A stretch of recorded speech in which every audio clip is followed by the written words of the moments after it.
Let's show geographically what we're talking about in Afghanistan.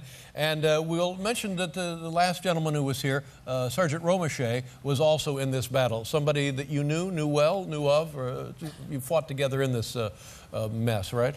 Yes, he was actually on a different side of the compound, but him and his men provided the final cover fire for Sergeant Larson, myself, and Mace to make it back to get Mace to the aid station. So you went to this outpost on, was it October 3rd of 2009? That was the day of the attack. That was the day of the attack. When you first got there, it looked like a scary place to be, is what I've heard other people say.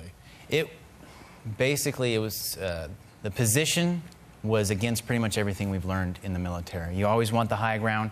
You always want to be able to dominate the terrain. At that spot, everything around us was dominating terrain. You can't build walls high enough for mountains where the peaks, even when you're firing your rifle, you're basically almost straight up in a lot of spots. How long were you there before the battle began? How many days? How many? Well, I spent a few months up at OP Fritchie, Observation Post Fritchie, and then our platoon was moved down to Combat Outpost Keating, and we were there for about 2 months. Mm-hmm. 2 months. Yes. I've heard various descriptions that you had to wear your battle armor even to go to the latrine. I mean, everywhere you went, you had to take care of yourself because you knew the enemy was observing you or watching you or on you every minute of the day. We were under constant observation and also under constant fire. You know, the rumor has it was, oh, you have to wear your body armor everywhere you go there, and, you know, body armor is, you're hot and you're sweaty. But when you're at Keating, you actually want to wear your body armor. Mm-hmm. They have latrines right there, and anytime you go eat, anytime you do anything where you're out of the concrete/sandbag barracks, you want to be fully up-armored and make sure you have your weapon ready. What was the objective of securing this outpost? What were we doing there? What was our objective? What did we want to accomplish in that terribly dangerous circumstance? I'm not sure specifically what the mission was, but the mission turned into pretty much survival. Survival. And here we come to the numbers, wildly outnumbered, 300 to 40, 300 to 30, something like that? They estimated the odds that we were outnumbered 7 to 1. 7 to 1. Yes. So this begins, you haven't even woken up, you're still sleeping, and you hear mortar, gunfire, something. A lot of the days at Combat Outpost Keating started with a firefight. So we're all used to quickly, you know, hopping out of bed. I was wearing my PT shorts and my tan undershirts. Throw on your socks and boots, throw on your body armor, grab your weapon, and whatever else you need, and then head out. I mean, just that one sentence right there, that many of your days would start with a firefight. I mean, it just makes you go silly. I mean, how do you live like that? You get used to it. It's almost as you expect it. So we had contact every other day or every 3 days or sometimes even twice a day. Contact meaning they would shoot at us, we would shoot at them, kind of a thing. And I mean, I shouldn't say used to it. I should say that it became expected. Mm-hmm. And when it's expected, then you know how to deal with it emotionally and physically. And you just focus on your training, do all the reflexes, and you just go to your position and lay down lead. Now, every day when the firefight would happen, how long would that last, usually? It didn't matter. Sometimes it would be a couple of pop shots with harassing fire. Sometimes it would last a half an hour with full-on machine guns from the upper position. Now, the day we're talking about, the full-on attack and full-on battle lasted a full day, 7 hours or so? Sun up to sundown, 12 hours. Sun up to sundown. Oh, my God. So you're running around, you got your boots on, you got your underpants on, you got your T-shirt on, and you know this is a different day.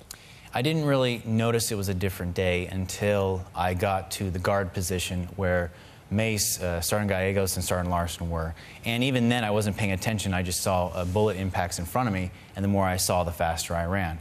When I got there, I handed over my 2 ammo bags full of machine gun ammo for them, and then Mace was coming around the corner of the vehicle, and he started pulling magazines out of my kit. Now, my job at that time was not to engage the enemy. My job was to support that guard position, because if that guard position fell, then the camp would possibly fall. So he started pulling magazines out, and I pulled the rest. So I only had 1 magazine left in my kit and 1 in my rifle. And then I headed back to get more supplies.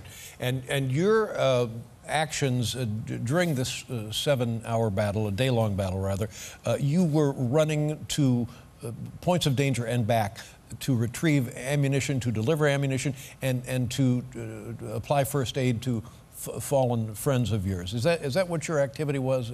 Yes. And you're under fire while this is happening? Everyone was under fire. And were you wounded during this? I was wounded. There was an RPG that hit the open turret. The turret cover was jammed open because a generator that supplied power to the optics had exploded from several RPGs, and a piece landed on there. So an RPG hit the open turret, and it took away hearing in my left ear, not complete hearing, a little bit, and it caused a mild concussion, and it sprayed shrapnel over everybody in the vehicle. Now, when you say an open turret, you're in, it's a Humvee now. That's what you're in at that Up armored Humvee, yes. Yeah, and it's a rocket-propelled grenade. Yes. Lands right in there. No, it landed and hit the armor on the inside. So when it exploded, a lot of the shrapnel deflected into the vehicle. And unconscious, briefly? I don't really know. All I know is that it felt like I got slapped in the face, and then when I opened my eyes and I could start hearing again and focus what was going on, I forgot where I was. And then I looked around and I remembered, and then I started checking myself for holes. Yeah. And what is a person's presence of mind after a concussion like that? The sound alone and the shock wave alone, what does that do to a human at that moment? It's like waking up in the morning. You're not really sure what's going on, and you're trying to focus. So once you get your bearings back, then you can function. A lot of individuals or soldiers who receive severe concussions, they need to have their weapon removed so that they don't do anything wrong that they would regret, because they can't really focus on what's going on. Forgive me for not being able to dwell on each and every detail of your activities, but I'm telling you, it's a pretty lengthy list of you trying to save lives and delivering ammunition and defending your position. But at one point, a tree in the compound, the base, catches fire. And why was that of interest to anyone? Most of Combat Outpost Keating was burning. There was our barracks, which is where we stayed, and it was completely engulfed in flames. We lost everything we had, anything that connected us to our homes, our families. I lost pictures of my daughter. I had a journal for 8 years. That was gone. But that barracks was catching the next building on fire, which was the headquarters. And that building was starting to catch this tree on fire. Now, there would only be 3 other buildings standing: the mortar pit, the Reds Barracks, and the aid station. And there were several critically wounded individuals in the aid station that couldn't be moved. So the higher-ups made a decision that this burning tree had to be cut down. Mm-hmm. And because of my experience going through several different jobs when I was out of the Marine Corps, I actually learned to cut down trees. So I was asked again, and I slung my rifle. How far into the day is this? This is, I guess, 3/4 into the day. And still live fire everywhere, mortar fire, explosions? Yes, it was still a full-on firefight. We had the assistance of the aviators to help us out, and it was definitely a hard day, but I knew that tree had to come down. Right, and so somebody said, and this is after the rocket-propelled grenade in the Humvee? Yes. So somebody says to you, Staff Sergeant, grab a chainsaw, you see that tree, go take that down. Well, what they said is that they asked me, with this chainsaw, can you cut down that tree? So I checked the fuel, I checked the oil, I revved it up, and I says, yeah, where do you want it? Oh, my goodness. So how far are you from the tree? How long did it take you to cut it down, and then what happened? It was a pretty big tree. The diameter was about 2.5 feet. And 2.5 feet? Yeah, about that. Yeah. So I made sure, because there were soldiers in the area, I made sure to cut it perfectly to where it landed parallel to Blue Platoon's, to our barracks. So it doesn't actually damage the last structures. Exactly, but fate didn't have it that way. I think the updraft of the burning building actually made the tree pivot as it was falling, and it landed right on the headquarters that was on fire. The best thing about that is that the falling tree put out the fire in the headquarters and on the tree itself. So.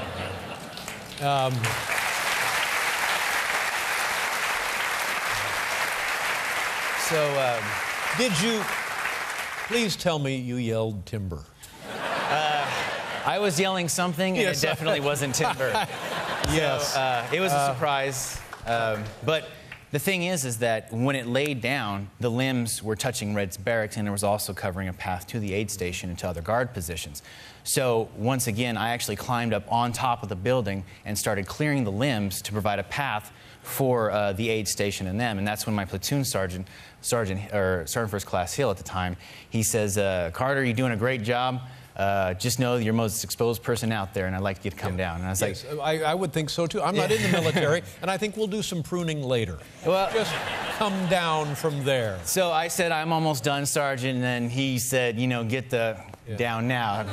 Roger, Sergeant, and that's what I did. So then it's back to the business of the battle. How does something like this come to an end? Was it support from the air that finally helped you guys prevail? The support from the air assisted us from surviving. Mm-hmm. That was it. Right. When the night fell, we had quick reaction force already coming down the hill to support us. When they showed up, that was the first time in the 12-hour firefight that some of us actually got to rest. And again, forgive me for not getting every moment of your life that day. But how does this reconcile with post-traumatic stress? What do you have it? Did you have it? I do. You do have it now. It's something that doesn't really go away. It's something that you teach yourself to deal with. A lot of people call it post-traumatic stress disorder, and I disagree with that. It's not a disorder. There's no chemical imbalance. It's not a syndrome. It's basically your body and mind is having a reflex to something that truly terrible happened.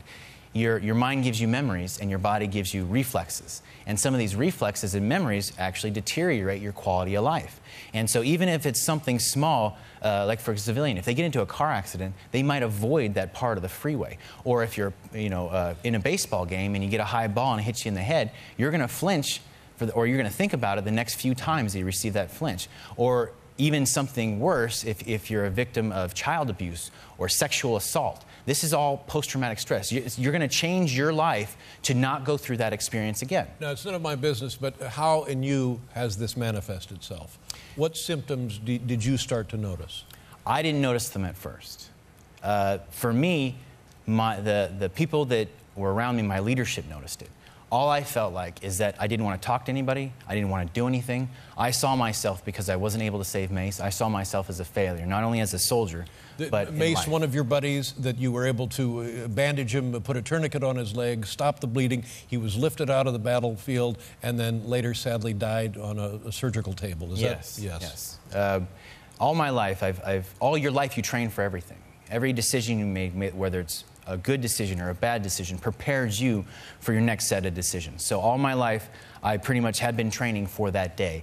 And Boy Scouts, Marine Corps, I was a certified nurse's assistant, and then all the training in the Army prepared me for that. And because I couldn't get to him in time, and I couldn't bring him back to where he could be saved on the operating table, I saw myself as a failure. And a lot of anxiety and depression kicked in to where I didn't know it at the time, because when you're going through it, you don't see it. Yeah. Luckily, my leadership, they saw that, they acted, and I'm here today. And you seem fine. I know that's probably not the case, but you seem fine. And in fact, you went back to Afghanistan after this episode and still in the Army. What is your role now in the Army? What message do you want to popularize? Do you want people to be aware of? I would like to educate the soldiers and the American people that this is something that not only is a serious issue, but they need to understand that it can happen to anybody. Everybody deals with post-traumatic stress in a different way, and that's why talking to somebody is the best answer. Because if you talk to somebody you care about, your wife or your spouse or even your children, they know you better, and then they can help you. The hardest part of it is to actually that initial talking to. And then once you start that, then the healing begins. Because now you got somebody who understands and there to support you. And then it hurts, but you do it again, and you do it again, and you do it again. And then eventually things start to come okay. When you see a box on the side of the road, you no longer slam on the brakes thinking that it's an improvised explosive device. You're able to not be anxious inside a fair or some crowded area where you don't know anybody, to where you're staring at their hands, making sure nobody's trying to assault you. life just slowly starts to become a lot nicer and more enjoyable. God bless you and your family. Thank you very much for being here. Thank you for your service.